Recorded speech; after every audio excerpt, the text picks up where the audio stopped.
ইয়াত আমাৰ ৰাজনীতি নচলিব। জুবিনদাৰ ঠাইত আহি গোটেইবিলাকে আহে, যদি চাকি বন্তি দি যাওক। ৰাজনীতি চলাব মন আছে যদি ৰাস্তাই ৰাস্তাই চলাক, আমি সেইটো মানি ল'ম, কিন্তু ইয়াত চলালে আমি নামানো। ৰাজনীতি কৰিব নালাগে, কোনো চৰণ দিব নালাগে, কিন্তু ইয়াত ধুনীয়াকে আহক, ধুনীয়াকে যাক, আমাৰ বাধা নাই কোনো। জুবিনৰ তাত আহিব কোনো বাধা নাই, কিন্তু ইয়াত আহি পেলাই উদ্ভনি কৰিব নালাগে, মদ ভাং খাই পেলাই উৎপাত কৰিব নালাগে, দাদাগিৰি কৰিব নালাগে। ধুনীয়াকে আহি যাক, চাকি বন্তি জ্বলাক। ইয়াত ৰাজনীতি ইয়াত চলিব নোৱাৰে। ৰাস্তা চলাই থাকক, তেওঁলোকে ৰাজনীতি চলাব, কিন্তু ইয়াত আপোনালোকক আমি হাতযোৰ কৰিছো দুনাই, কিন্তু ইয়াত নচলিব সেইবোৰ।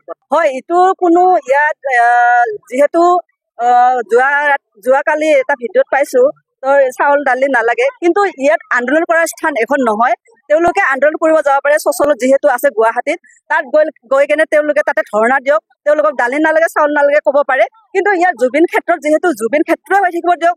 আমাৰ হিয়াৰ আমঠুজনৰ স্থানত যাতে তেনেকে মন্তব্য নিদিয়ে, মই পুনৰবাৰ আপোনালোকৰ চেনেলৰ যোগেদি তেওঁলোকক অসমবাসীক জনাইছো যে তেওঁলোকে এনেকুৱা ধৰণৰ ইয়াত আহি মানে কংগ্ৰেছ বা বিজেপি ইয়াৰ কোনো ৰাজনীতি কৰিব নালাগে, মই এইখিনিয়ে ক'ম।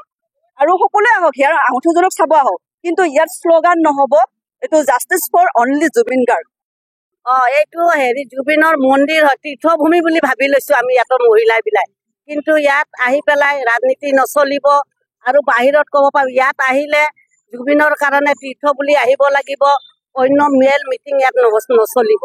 বাহিৰত চলাব লাগিব, তেওঁলোকে যি আছে বাহিৰত ৰাজনীতি চলাব, ইয়াত চলাব নোৱাৰে। ইয়াত আহিলে ছাতি ধূপ তেল দি পেলাই যদি তীৰ্থত আহিছো বুলি ভাবি ল'ব লাগিব। জুবিন দা ক্ষেত্ৰত আহিকে কোনো নেতা বা নেত্ৰীবিলাক আহি চাউল দালি নালাগে এই শ্লোগানটো দিব নালাগে।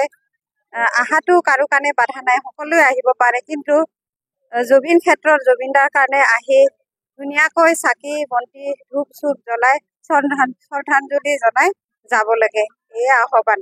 কোনো নেতা আৰু নেত্ৰীয়ে যাতে এইবিলাক শ্লোগান দিব নালাগে, এই স্থায়ী আমি মহিলা হৈ কৈছো। যিকোনো খবৰৰ বাবে যোগাযোগ কৰক 7099017330 লগতে 7099017110 নম্বৰত।